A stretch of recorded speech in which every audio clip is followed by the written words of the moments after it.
Have you guys ever wondered how an old display adapter would perform in 2021? Well, let's find out. This is the HD7470. You could easily mix it up with its bigger brother, the HD7870, but that card has 3 times the power of this card. You could find these in a lot of Dell pre-built systems. Actually, that's where I got this one.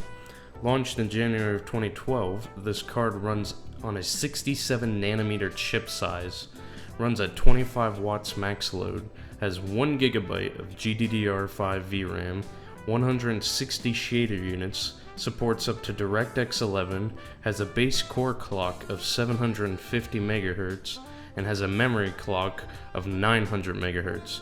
So not the best card for gaming, but good enough for a display adapter. That being said, let's clean off the old thermal paste, which admittedly wasn't actually that bad, dust off the card, and get it ready for benchmarking. I'm using thermal paste called Arctic MX4, which is actually really good for the price, keeps the chips really cool and nice. And oh yeah, something I forgot to mention, the card has 2 ports, DVI and DisplayPort, which actually isn't that bad for how old the card is. Moving on, this is the system we're going to be benchmarking it in. It is my main rig actually. It has a Ryzen 5 1600 first gen, which is more than enough for this graphics card, 16 gigs of RAM, and a SSD. And it also sports a GTX 1070, which we're going to be ditching for this video. But anyways, let's get that graphics card in there. Ah, doesn't that just look good? That is so much better than the GTX 1070, and it probably runs a hell of a lot better with that in it.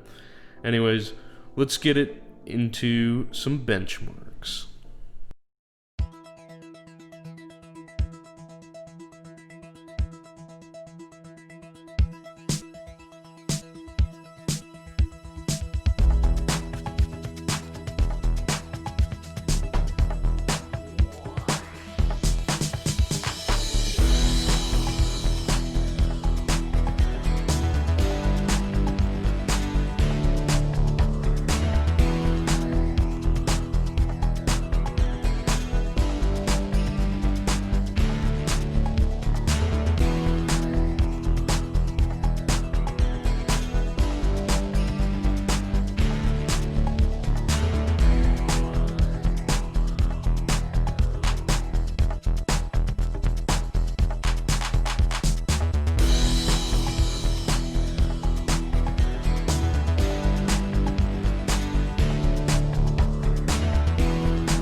So, those were the benchmarks. I mean, you have to forgive the little thing. It is 9 years old and was never meant to play video games.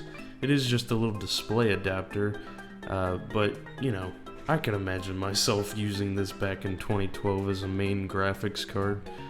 It held up surprisingly well, I have to say, probably because it was GDDR5 VRAM and not, you know, like DDR3. But I mean, Minecraft was okay. I would probably drop the settings and fiddle with it a bit. Apex Legends, that was hilarious. How good that game is optimized, that the frame times are amazing, but the frame rate sucks. And Fortnite, with its optimized rendering mode, which is like, it just cranks everything to the lowest possible settings. I mean, that actually made it playable. Like, it went from like 19 frames. If you did it in like DirectX 12, it would go up from there, like way better. So that one was surprising. You could get away with running that game like that. But yeah, anyways, I mean, it's not bad. It does its job well. It actually lives in my system still. It has a nice little home right below the GTX 1070. They're like little bunk mates. But you know, it does its job. It's a display adapter. It's not a gaming card. But anyways, if you guys liked the video, leave a like. If you didn't, leave a dislike. If you thought the video was informative, leave a comment, because I want to know what you found interesting about this little old graphics card that you can find for like $10 on eBay. And anyways, I hope you guys enjoyed the video. I'll see y'all later.